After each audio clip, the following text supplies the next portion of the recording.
जय मसीह की। हमारे प्रभु यीशु मसीह के नाम पर आप सबों को मन्ना चैनल में स्वागत है। आज हम मनन करेंगे मत्ती 13 का 47वां वचन। फिर स्वर्ग का राज्य उस बड़े जाल के समान है जो समुद्र में डाला गया और हर प्रकार की मछलियों को समेट लाया।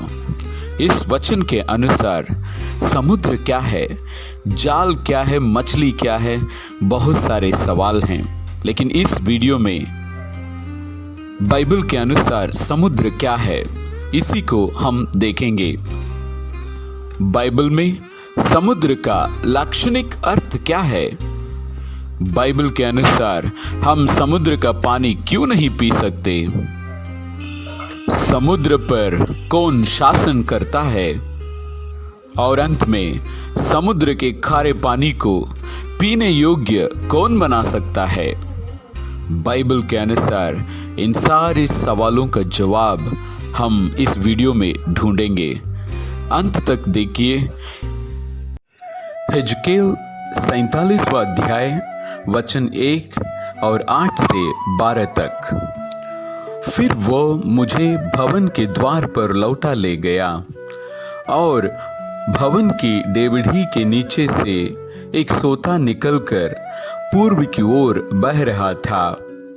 भवन का द्वार तो पूर्वमुखी था और सोता भवन के पूर्व और वेदी के दक्षिण नीचे से निकलता था।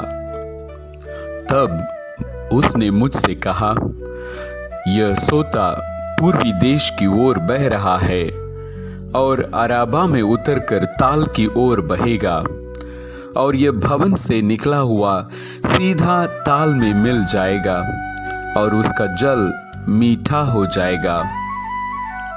जहां जहां यह नदी बहे वहां वहां सब प्रकार के बहुत अंडे देने वाले जीव जंतु जिएंगे और मछलियां भी बहुत हो जाएंगी, क्योंकि इस सोते का जल वहां पहुंचा है और ताल का जल मीठा हो जाएगा।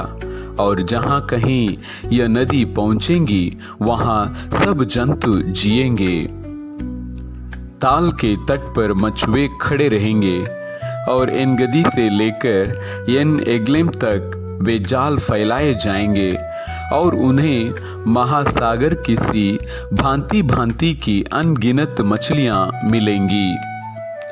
परंतु ताल के पास जो दलदल और गड्ढे हैं उनका जल मीठा न होगा, वे खारे ही रहेंगे।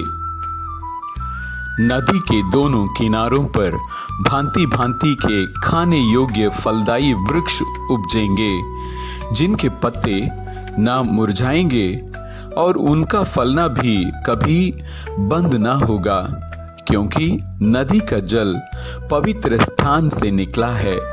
उनमें महीने महीने नए नए फल लगेंगे। उनके फल तो खाने के और पत्ते औषधि के काम आएंगे। नबी एजेकेल की भविष्यवाणी में हम देखते हैं एक मंदिर है और उसके पवित्र स्थान से जल निकलकर बाहर आता है और यह जल बहता है और समुद्र में जा गिरता है। ये जल के दोनों किनारों में फलदायी वृक्ष लगे हैं और ये जल जब समुद्र में जा गिरता है, समुद्र के पानी को मीठा बना देता है। हम जानते हैं समुद्र का पानी बहुत ही नमकीन होता है, एक बूंद भी हम पी नहीं सकते हैं। लेकिन ये जल जब उसमें जाके मिलता है वो बिल्कुल मिठास बन जाता है। इस भविष्यवाणी के अनुसार मंदिर है यीशु मसीह और पानी है यीशु मसीह के मुख से निकलने वाले परमेश्वर के वचन। और यह वचन कहाँ जाता है? समुद्र में जा गिरता है। समुद्र क्या है? दुनिया का प्रतीक है और उस समय समुद्र यहूदियों की दुनिया था। जैसे समुद्र में अलग अलग मछलियां रहती हैं, उसी प्रकार यहूदी दुनिया में अलग अलग शिक्षा प्रचलित था। उनमें कई गुट थे, जैसे फरीसी, सदुकी, यसीन, ज़ेलट्स करके कई प्रकार के गुट थे और हर एक गुट का अलग अलग शिक्षा था। और इनमें से प्रमुख दो गुट थे, फरीसी और सदुकी। वे सब एक ही परमेश्वर पर विश्वास करते थे और मूसा के द्वारा लिखी गई पुस्तक यानी कि धर्म ग्रंथ पर उनका विश्वास था। लेकिन अलग क्या था? अलग यह था, प्रत्येक समूह ने अपनी शिक्षाएं, परंपराएं, सिद्धांत और व्याख्याएं उसके साथ जोड़े। कुल मिलाकर हम कह सकते हैं कि यहूदी धर्म की दुनिया मिश्रित शिक्षाओं की दुनिया थी। समुद्र का पानी पीने लायक क्यों नहीं है? दानियल का पुस्तक 7वां अध्याय 3 और 17वां वचन इस प्रकार है।